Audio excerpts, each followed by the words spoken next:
Le billet de logement, ou La Veuve, de Jean-Louis Boncoeur. J'ai une histoire de mes 20 ans. Oh, le bon temps que je faisais mon temps dans un régiment d'infanterie. Le 70e à Châteauroux. Ah, le bon temps, oui. Ouais, crée saloperie. Toujours à marcher, à filer doux. On avait plein les guettes. En journée, 20, 30 kilomètres, et puis autant pour la Renie. Ah, c'était le moment des grandes manœuvres qu'ils appelaient. Oh pas, mon ami, oh pas. De Châteauroux, d'ici à Vendeuvre, de Vendeuvre à Tours, Tours à Chabris. Et puis c'était la belle époque. Mais en plein mois de novembre, diable me croque. Caillé comme des vramardes, qu'on le tait. Marche de jour et de nuit dans le froid, sac au dos, marquant le pas.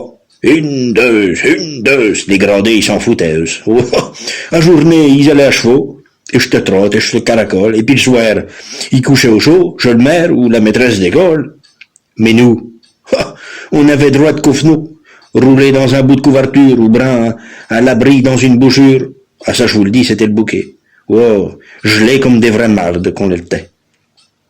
Mais pour vous dire, Gus à la tienne, que le soir que j'avais eu de la veine de toucher des billets de logement, une gracieuseté du capitaine. Dame, c'était un vrai événement. Je voyais encore notre sergent de semaine, un grand moustachu des Ardennes, pour distribuer dans le cantonnement ce papier. Le soldat Intel couchera une nuit du temps au temps, hébergement je l'habitant. Ah ben c'était une bonne nouvelle. C'était à Saint-Maur que je me rappelle, un petit pays pas conséquent, pas loin de Châteauroux ni de Vesle. Sur mon papier, je lis Veuve Moreau, Athalie, Aubourg, né Villeneuve. Ah, je me dis tant pire, veuve ou pas veuve, ce que m'intéresse c'est d'être au chaud. J'étais bordi, j'avais la fièvre. Je pensais rien qu'au lit qui m'attendait. Je me renseigne, on me fait voir l'Andrette, une petite maison basse, pas neuve. M'y v'là. Je cogne 2 fois, 3 fois. À la porte, pensant, brune ou ben blonde? Oh non, la porte s'ouvre. Ah, mes pauvres monde. Une femelle de 80 ans. Et ça, les barbus, elle n'a plus qu'une dent. Oh. Quoi donc c'est que tu veux, mon petit frère? Qui me demande. Ben, j'y vais par dire, voilà le papier où que c'est marqué. Voyez ben, région militaire, et le militaire, ben c'est moi. Elle me regarde et puis elle me fait, quoi? Vieux cropio. Hablé comme une chieuse. Et j'ai dit un petit peu plus secement. Ben, elle a rien compris. La preuve. J'ai dit, ben, je viens pour le couchement. Oh, mon pauvre gars, je suis une vieille femme, une vieille veuve. Qui me répond. Ah, pas ben, j'ai qu'un lit. Oh, pas un bout de matelas, rien, je te dis. Oh, bon, là, j'étais gelé comme une marde. Armi, qu'elle me fait. Là, qu'elle me regarde en ricassant d'un air finot. Que tu couches avec moi, qui que ça peut faire? Je pourrais se m'en avec ta grand-mère. Dans mon lit, je t'endrai bien chaud. Oh, bon, là, ça me faisait de la bonde. Mais j'étais tellement caillé que je savais pas comment répondre. Et j'ai dit, tant pis, ça y est. Oh, j'en pas là pour la bagatelle. Ça fait que je rentre dans la cagnard.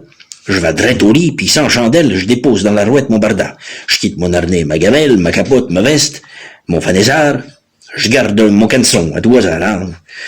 Et puis, en rentrant, me v'là dans l'étoile. Oh, j'étais bas. Diable, c'était doux. Et j'écarquillais les artous. Oh, comme un chaperon de pipu. Mais la vieille express poyelle. Je tends l'oreille. Je l'entends caracnasse un moment, caluche le feu, et elle prend son temps. Et puis, je devine qu'elle se défait de ses payes. Ah, je la sens qu'elle se glisse à côté de moi. Ah, dame, je me serrais dans la rouette. Je me mets pas plus qu'un coton de bois, en pensant, pourvu que la vieille chouette ne se ravisse pas de me compter fleurette. Ah ben non. Au début, ça c'est vrai, et à cette nuit bramant. Je m'endormais. Mais à un moment, crée bonsoir, v'là qu'elle me zizoune ou badira. Oh, petit gars, qu'elle me dit, veux-tu le faire? Oh, dame, pensez bien que j'y répondrai. C'était une chose, ça me tentait hier. Oh, petit gars, qu'elle me redit, veux-tu le faire? Bon, je me dis, ça y est, cette fois va falloir, c'est une gente affaire, que j'y passe crébon de soir de bois à la castrole. Mais je m'en mets pas. Seulement, comme je voulais pas qu'elle me rezonde, je me décidais à y répondre d'un air bête, et j'ai dit tout bas, quoi donc vous voulez, la grand-mère? Mais je me suis senti peaufinot, tant qu'elle me répond. Mon petit frère, je te disais, si tu veux le faire, je peux te le passer, j'ai les pieds chauds.